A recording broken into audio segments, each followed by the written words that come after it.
Everyone. So obviously, I'm sure all of you are aware that there is a ton of speculation around Zach Lavine to the Lakers.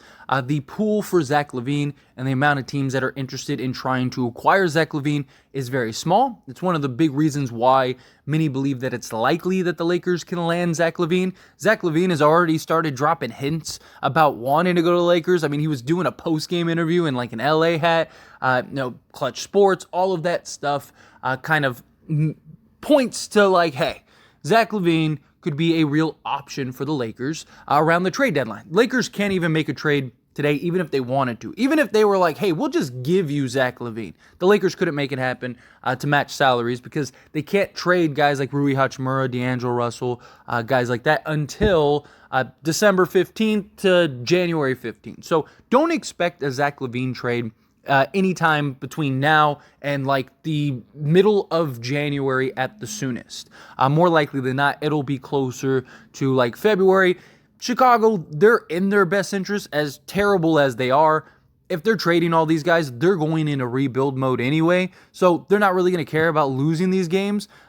However, it's in their best interest to hold on to these guys as long as possible in the hopes that maybe like a bidding war happens.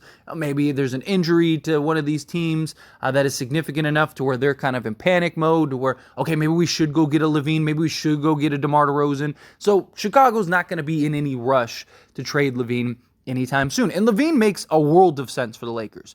A guy that can give you that constant in scoring, a guy that can shoot, play off the ball, apply rim pressure, be that athletic guard that we just don't have. Zach Lavine would help in a multitude of ways. He could kind of focus on just being that gifted scorer that he is. My biggest concern is just his salary, right? Like, there's a big argument for either Zach Lavine or DeMar DeRozan. The Lakers would be more dynamic with Zach Lavine because Zach Lavine just does more. However, that $40 million in salary, and it only goes up as his contract continues, it's a tough pill to swallow for a guy that's not worth $40 million. But if the Lakers can do it, you're kind of in this win now mode, and you're not going to get a player much better than Zach Lavine anyway. And if he comes in and you end up having to flip the bill for him, and let's say the Lakers win the NBA championship, then who cares? Nobody's going to be like, oh man, it sucks that we're paying $40 million a year for this kid. No, you just won the NBA championship, right? Or even if it's not this year, let's say it's next year, right? Because let's say it takes a full year. As long as you win a chip in this like LeBron, Lavine, AD era, then it was all worth it in the end, right?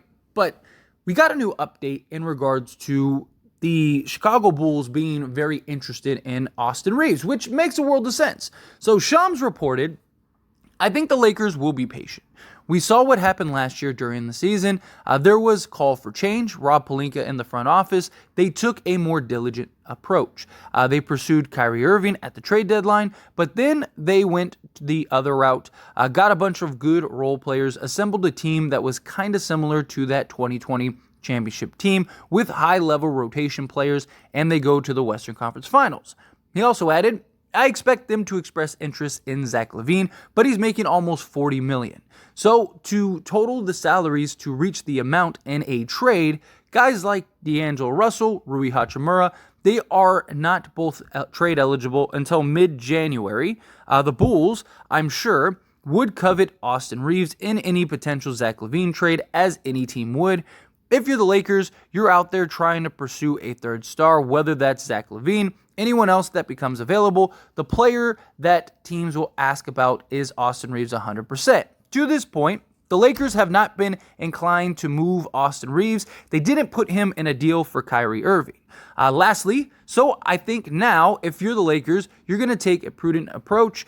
Jared Vanderbilt, Gabe Vincent, two guys that are supposed to be massive for them in their rotation. They haven't played much at all this year, so I think overall you have to take advantage. LeBron James, Anthony Davis, they're playing at such a high level. You have to take advantage of how they're playing, and that includes being proactive in the trade market. So, look, spot on. I mean, every team in the league is going to want Austin Reaves in any potential trade package. They're going to be interested in Austin Reaves. Now, I understand the point of like they wouldn't even trade Austin Reaves for Kyrie Irving, but this is a completely different scenario. And what I mean, and first off, I want to say, I'm not saying the Lakers should trade Reaves or that they will trade Reaves, but the Kyrie aspect of this was always a big gamble and mystery.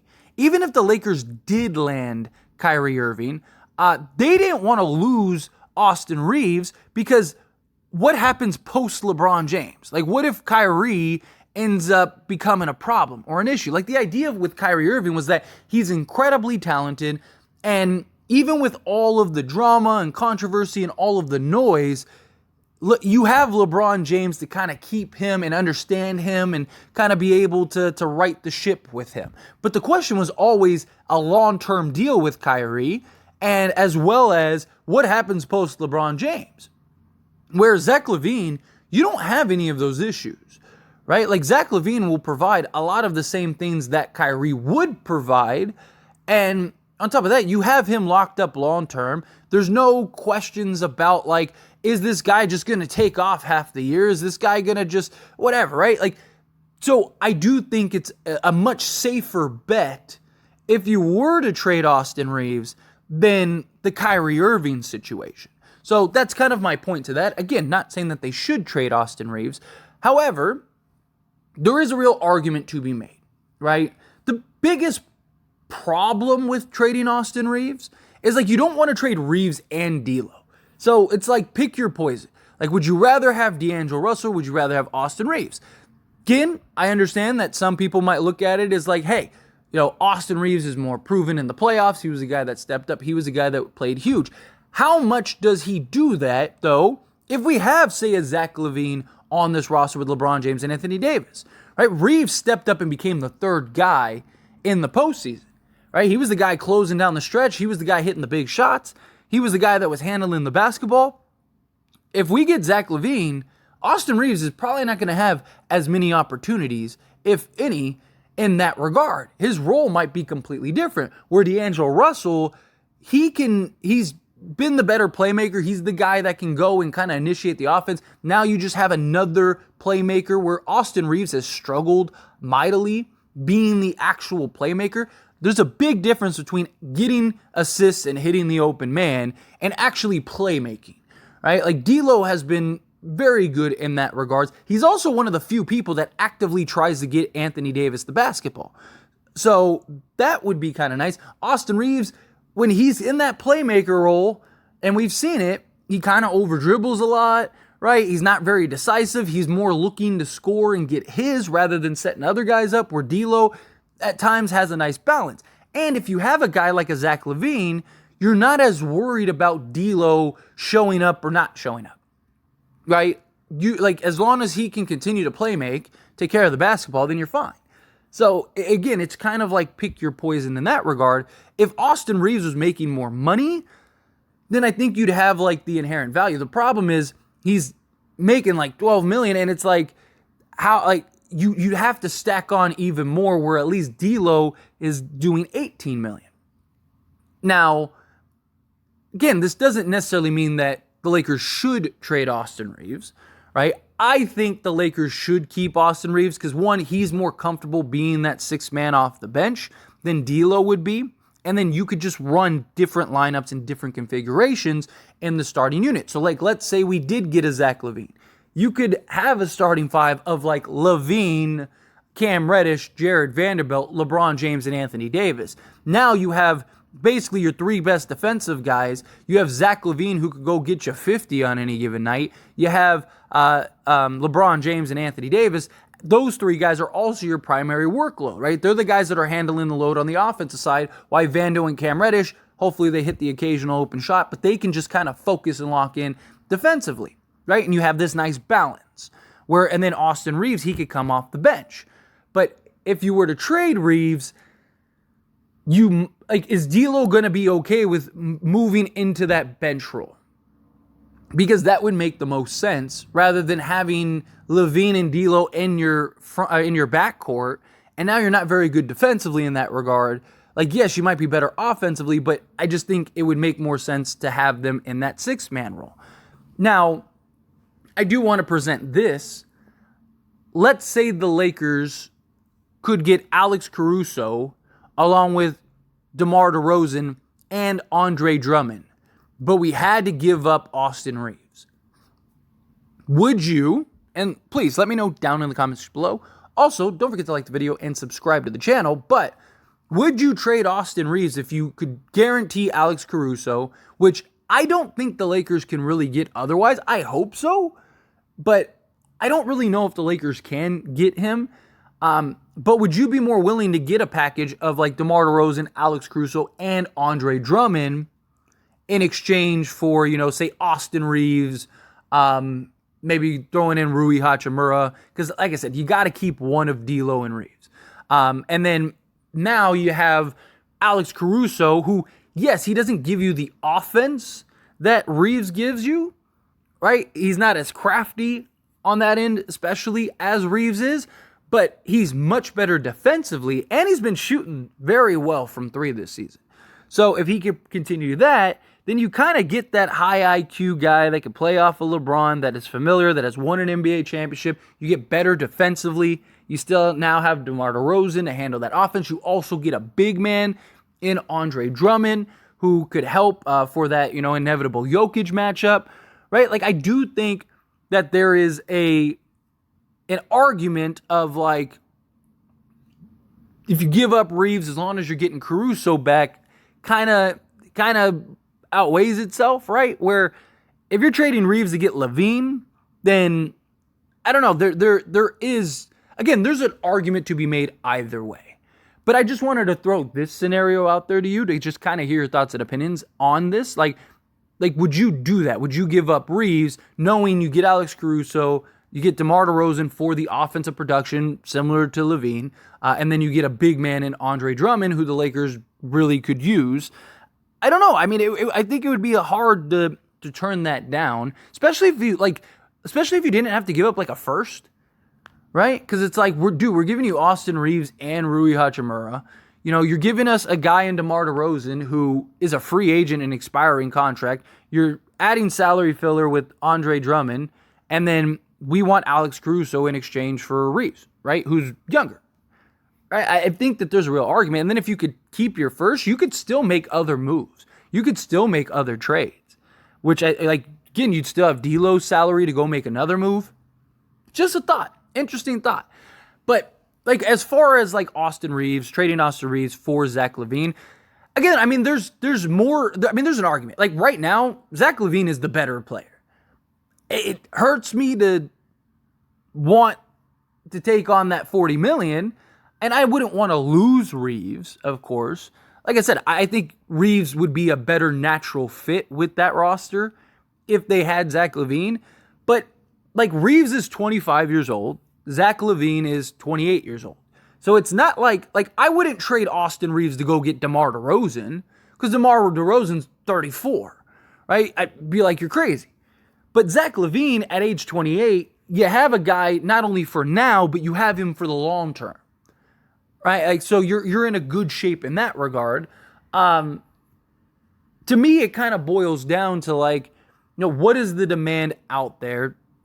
And how much do the Lakers value Zach Lavine? Like, do they believe Zach Lavine is enough to put the Lakers over the top, especially if they can keep their depth, right? Because if you could take, Gabe Vincent, Austin Reaves, and Rui Hachimura and go get a Zach Lavine, like, with the rest of the roster, with like D'Lo and Wood and Vando and Reddish and Prince and all those guys, is that enough to now go and win a championship? Also, again, if you wanted to, you would still have D'Lo's contract and even Taurean Prince's if you wanted, which could get you to another like $25 million in tradable salary, right? With the what is it, 110% rule now, I think. So, I don't know. I mean, again, I don't expect the Lakers to do it. I don't want the Lakers to do it. But I think you can make an argument. And I think you could say, like, okay, like, it would suck to lose Reaves, but we're basically turning Reaves into Zach Lavine, who is the better player and more consistent, right? And then you still get to keep D'Lo for the playmaking. And when he's on, the Lakers are basically going to be unbeatable, right? But would D'Lo be willing to take a bench role? Right? Like, because if D'Lo's willing to accept a bench role, I mean, it would be tough to maybe not trade Austin Reaves, because it's like, man, okay, like now we'd have D'Lo coming off the bench as our sixth man. So that also would help, navigate the poor games that he has offensively. Again, I want to be clear. I'm not saying that they should trade Reaves. I'm not saying that they will trade Reaves. Just trying to paint the picture both sides. Because the easy answer is like, no, they're not going to trade Reaves. But don't be shocked, right? Again, it depends on what the Lakers value and what the deal looks like. Like, what if you could get Zach Lavine for no picks, no nothing? It's just Austin Reaves and Rui, right? And then Gabe Vincent, of course. Right? Like, what if you could put something like that together? Or like, what if you could get Lavine and Andre Drummond also, right? And then that way you got a center, you got, your guy, and like you still get to keep your first round pick. That would be tough to not say yes to, right? As much as I like Austin, it's not like Lavine's only 3 years older, and it's like, how much better would Reaves be? Like, how much more room is there for him to grow? Where I think Reaves is closer. Like, I think Reaves could score more points, but I think as far as like the talent level in which Reaves is at, I think is closer to a ceiling than it is like his floor, right? Where Lavine, like, yeah, he's basically the player that he is. I just think he helps so much more than what the Lakers need, right? And if you could keep that first still, well, then now you have a first with D'Lo, Prince, and whomever else you need. Maybe you could go get another piece or two, and now you really are the best team in the league. Again, just a thought. But anyway, as always, this is a discussion, so I pass the question on to you. Let me know your thoughts and opinions down in the comments below. What do you think? How do you feel? Would you trade Austin Reaves if you meant getting Zach Lavine? Do you think no? Whatever you do not do that. However you feel, whatever your thoughts are, I'd love to hear it. So let me know down in the comments below.